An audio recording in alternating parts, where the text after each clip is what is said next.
Walking through Tenderloin every other day for work, I'd see so many homeless people huddled around themselves, sharing the same needles and pipes. I knew these toxic drugs were forms of heroin and meth, and when I read about how SF wanted to start providing clean needles and clean injection sites to help these users, I was inspired by how someone finally wanted to help this epidemic. Over the course of this speech, I will be discussing safe injection sites and why we need to implement more not only in San Francisco, but also across the country. I will be doing this by talking about how injection sites save people's lives from getting numerous STDs, mainly through dirty needles, how these sites do research on who they help and use it to try to prevent these demographics from getting even worse, and how these sites can help numerous addicts find their way to recovery.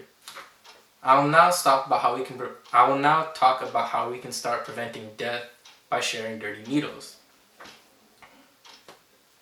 According to the Amethyst Recovery Center, injection deaths in the US have doubled from 36,000 to 72,000 in 2017, and injection sites are a crucial way to prevent many of these deaths. A large amount of these deaths aren't necessarily from overdose deaths themselves, but from people sharing dirty needles and subsequently catching numerous STIs. By having safe injection sites, we can completely cut this out by providing clean, sanitized needles to every user that comes in. There's even medical personnel on deck, with supplies such as oxygen tanks and naloxone, a drug that'll reverse the complete effect of an overdose and save someone's life.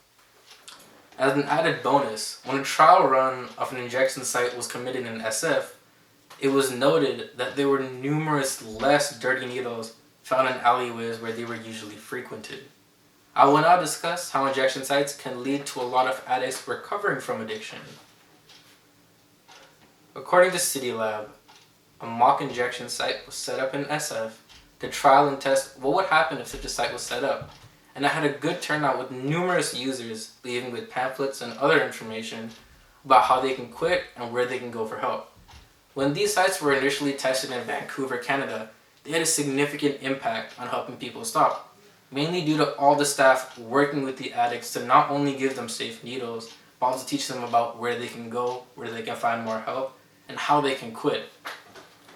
In fact, when injection sites were actually implemented in countries such as Germany and Switzerland, when addicts were referred to detox facilities there, about 45% of the people who were referred in Germany received total recovery and abstinence after fulfilling their program, while in Switzerland, 43% of them achieved a similar recovery.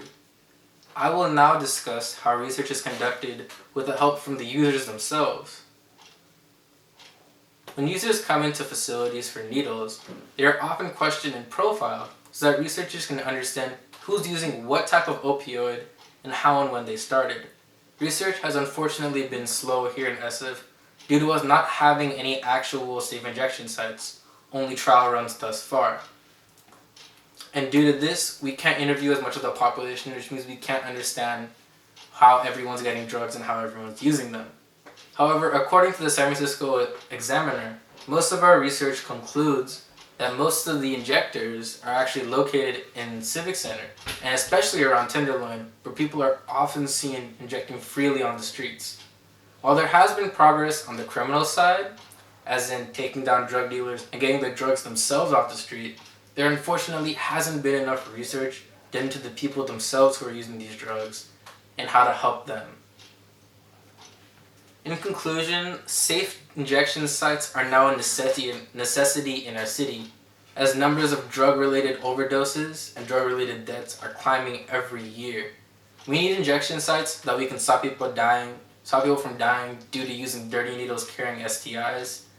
We can talk about how safe injection sites can eventually lead to finding the root of SF's drug use problems, and how these sites can help people quit and lead fulfilling, drug-free lives. Hope that through this speech you have learned just how beneficial these sites can be.